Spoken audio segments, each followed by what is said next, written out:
Assalamualaikum warahmatullahi wabarakatuh. Perkenalkan, nama saya Nova Fadijah Ramadhani dengan NIM 1121111123. Ingin menjelaskan sedikit tentang ulasan perpajakan di Indonesia secara umum. Untuk memenuhi tugas ujian tengah semester mata kuliah perpajakan. Langsung saja, perpajakan di Indonesia adalah sistem yang mengenakan berbagai jenis pajak atas pendapatan, konsumsi, dan kepemilikan aset. Beberapa pajak utama yang diterapkan di Indonesia yaitu meliputi: pertama, ada pajak penghasilan atau PPh. Pajak ini biasa dikenakan atas penghasilan individu, perusahaan, atau badan usaha.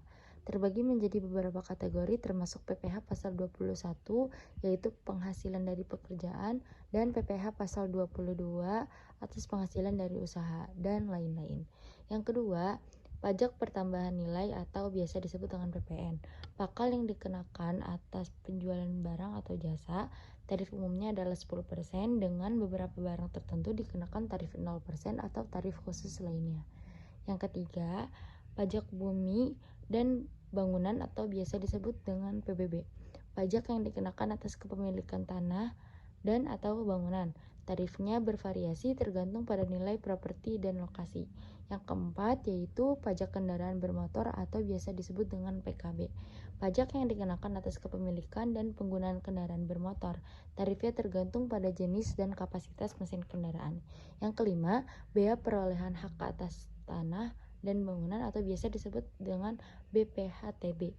Pajak yang dikenakan atas perolehan hak atas tanah dan atau bangunan seperti transaksi jual beli atau warisan dan atau hibah. Selanjutnya yaitu kebijakan perpajakan menurut Perpu nomor 1 tahun 2020. Yang pertama yaitu penurunan tarif PPh badan secara bertahap. Yang kedua, perlakuan pajak kegiatan perdagangan melalui sistem elektronik.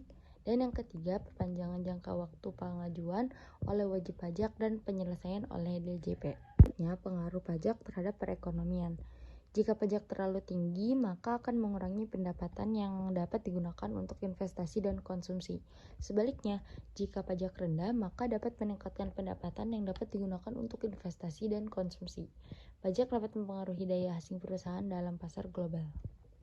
Selanjutnya yaitu ada tantangan dan peluang pajak. Yang pertama, tantangan, kepatuhan pajak rendah, pajak informal, kompleksitas regulasi, penghindaran pajak dan penggelapan, dan yang terakhir yaitu teknologi dan digitalisasi.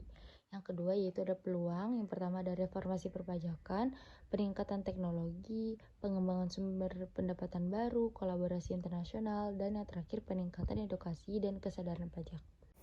Cukup sekian pemaparan materi tentang perpajakan, kurang lebihnya mohon maaf. Wassalamualaikum warahmatullahi wabarakatuh.